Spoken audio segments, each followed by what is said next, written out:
기계음이 길게 이어지는 소리가 들렸습니다. 삐하는 날카로운 소리가 귓가를 때리더니 순식간에 멀어졌습니다. 발끝에서부터 차가운 기운이 밀려오기 시작했습니다. 그것은 단순히 겨울바람이 스치는 차가움이 아니었습니다. 존재 자체가 얼어붙는 듯한 근원적인 냉기였습니다.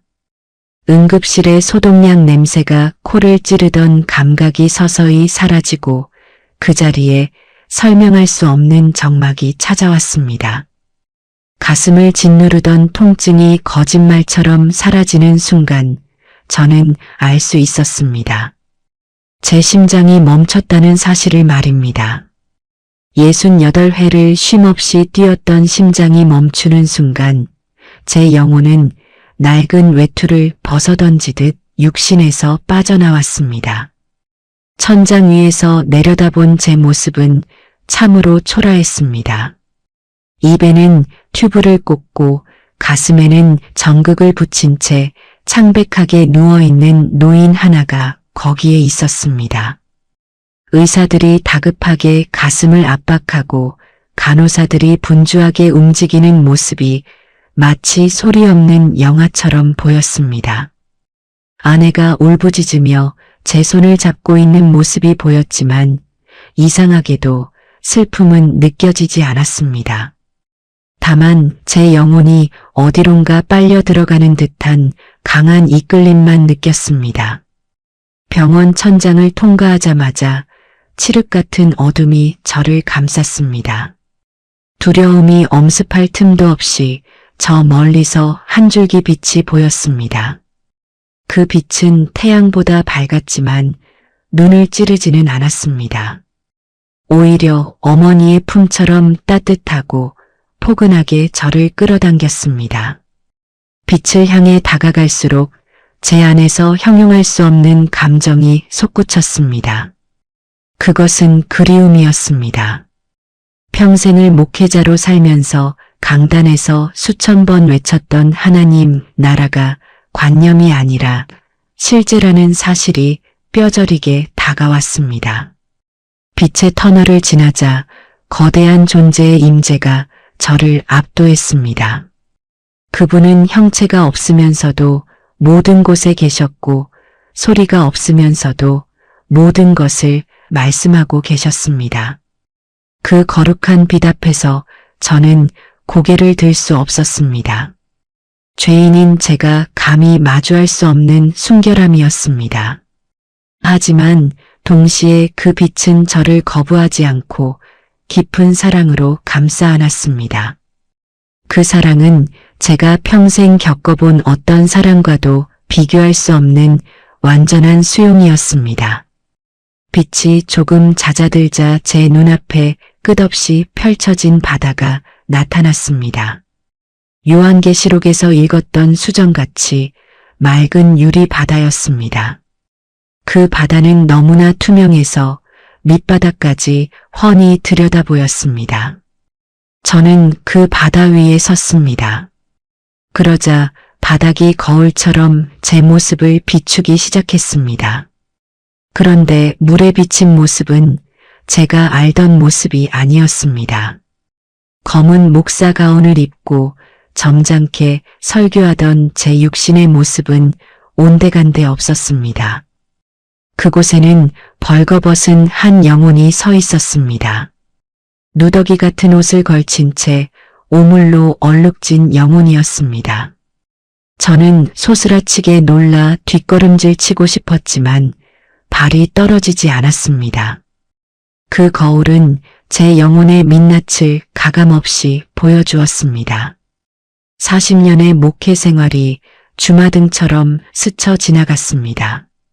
저는 평생을 하나님을 위해 산다고 자부했습니다.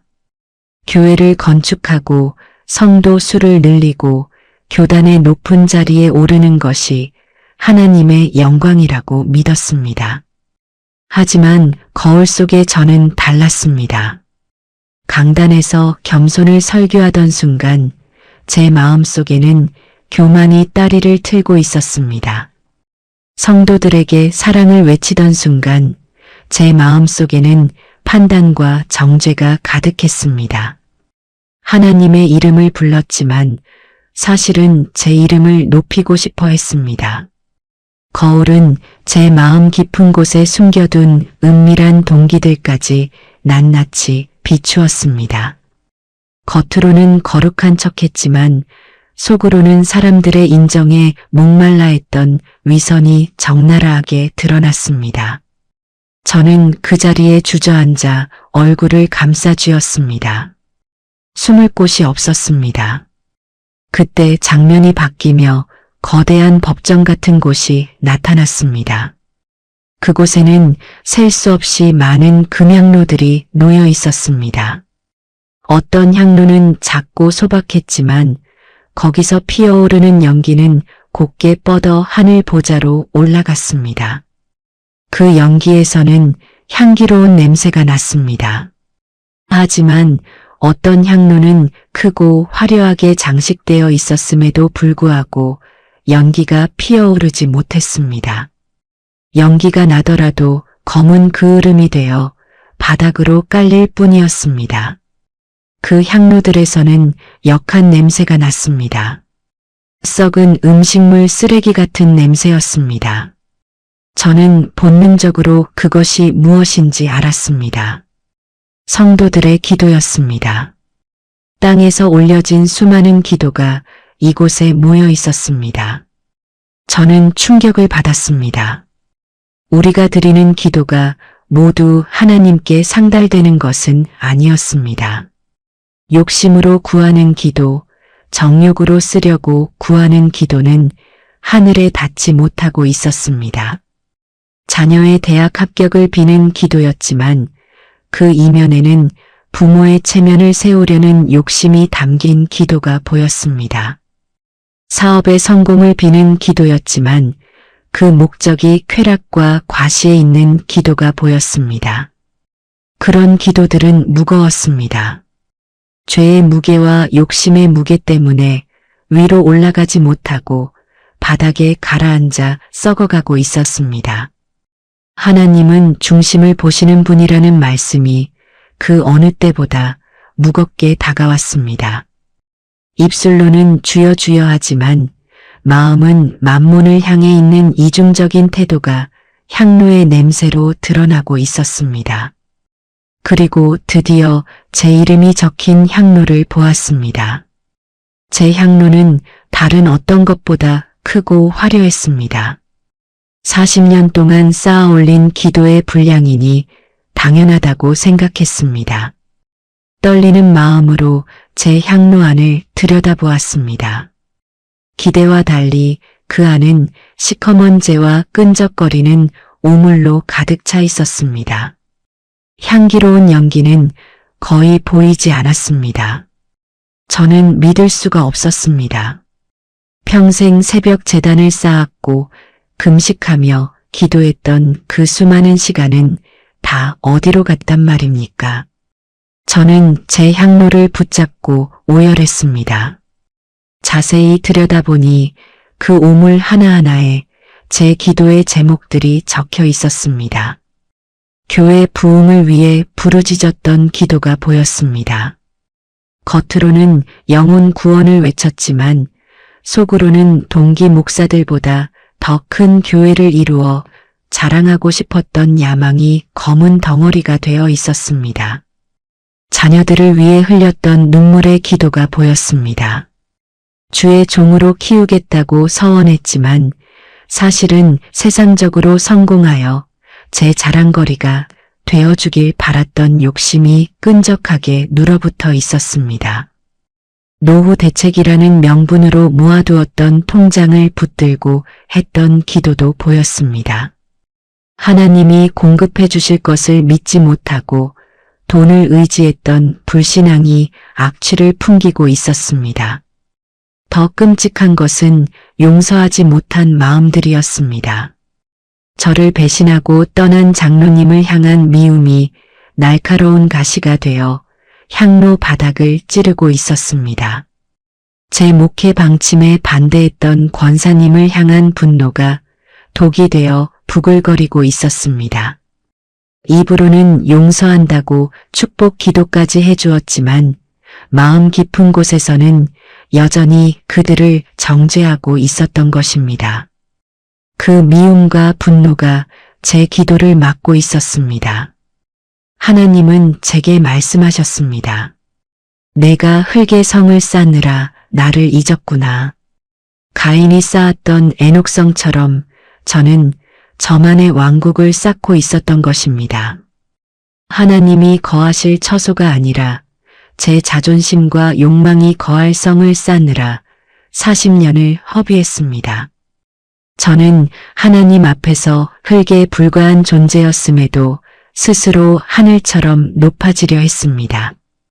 저는 그 자리에서 바닥에 엎드려 통곡했습니다. 변명할 여지가 없었습니다. 하나님, 제가 잘못 살았습니다. 목사라는 직분 뒤에 숨어 하나님을 이용했습니다. 예수님의 이름을 팔아 제 배를 불렸습니다. 십자가를 진다고 했지만 사실은 영광만 취하려 했습니다. 진심으로 회개가 터져 나왔습니다. 뼛속 깊이 사무치는 후회와 죄송함에 몸을 가눌 수 없었습니다. 제가 쌓아온 모든 공로가 배설물처럼 느껴졌습니다. 오직 예수 그리스도의 보혈 외에는 저를 씻을 수 있는 것이 아무것도 없음을 절절히 깨달았습니다. 눈물 콧물을 쏟으며 회개하자 놀라운 일이 일어났습니다. 제 향로에 가득했던 오물들이 서서히 녹아내리기 시작했습니다. 그리고 그 밑바닥에서 아주 작지만 맑은 연기가 피어오르기 시작했습니다. 그것은 제가 아주 가끔 정말 순수한 마음으로 드렸던 감사와 회개의 기도였습니다. 그때였습니다. 따뜻하고 거대한 손길이 제 가슴에 닿는 것이 느껴졌습니다. 창세기 2장에 하나님께서 흙으로 사람을 지으시고 그 코에 생기를 불어넣으시던 바로 그 순간처럼 거룩한 숨결이 제게 밀려왔습니다. 그분은 말씀 없이 제게 뜻을 전하셨습니다. 너는 흙으로 돌아갈 존재가 아니라 내 숨결을 받은 살아있는 영이다. 이제 흙의 일을 도모하지 말고 하늘의 숨을 쉬어라. 그 말씀이 제 영혼을 관통했습니다. 우리는 흙에서 왔지만 흙에 속한 자가 아니었습니다. 하나님이 불어넣으신 생기, 즉 성령으로 사는 존재여야 했습니다. 그런데 저는 평생 흙의 욕심을 채우느라 하늘의 숨을 잊고 살았던 것입니다. 그 거룩한 숨결이 제 안으로 들어오자 멈췄던 심장이 다시 뛰기 시작했습니다. 쿵 하는 소리와 함께 엄청난 충격이 온몸을 강타했습니다. 마치 높은 곳에서 떨어진 것처럼 전신이 부서지는 듯한 통증이 몰려왔습니다. 눈앞이 번쩍이더니 다시 소독약 냄새가 코를 찔렀습니다. 귓가에 삐삐삐 하는 규칙적인 기계음이 들려왔습니다. 무거운 눈꺼풀을 힘겹게 들어 올리자 눈물 범벅이 된 아내의 얼굴이 보였습니다. 의사가 기적이라며 놀라워하는 소리가 들렸습니다. 8분. 의학적으로는 뇌사가 진행되고도 남았을 그 시간 동안 저는 영혼을 보고 왔습니다. 다시 돌아온 세상은 예전과 똑같았지만 저는 완전히 다른 사람이 되어 있었습니다. 병원 침대에 누워 천장을 바라보며 저는 하염없이 눈물을 흘렸습니다. 살려주신 것이 감사해서가 아니었습니다. 제게 다시 기회가 주어졌다는 사실이 너무나 두렵고 떨렸기 때문입니다. 이제 남은 생은 덤으로 사는 인생입니다. 더 이상 제 욕심을 채우는 향로를 만들지 않기로 결단했습니다. 퇴원하고 강단에 다시 섰을 때 저는 성도들에게 제 부끄러운 모습을 고백했습니다. 제가 얼마나 교만했는지, 제가 얼마나 돈과 명예를 사랑했는지 솔직하게 털어놓았습니다. 그리고 우리 함께 흙의 성을 허물고 진짜 에덴을 회복하자고 호소했습니다. 사랑하는 여러분, 저는 이제 압니다.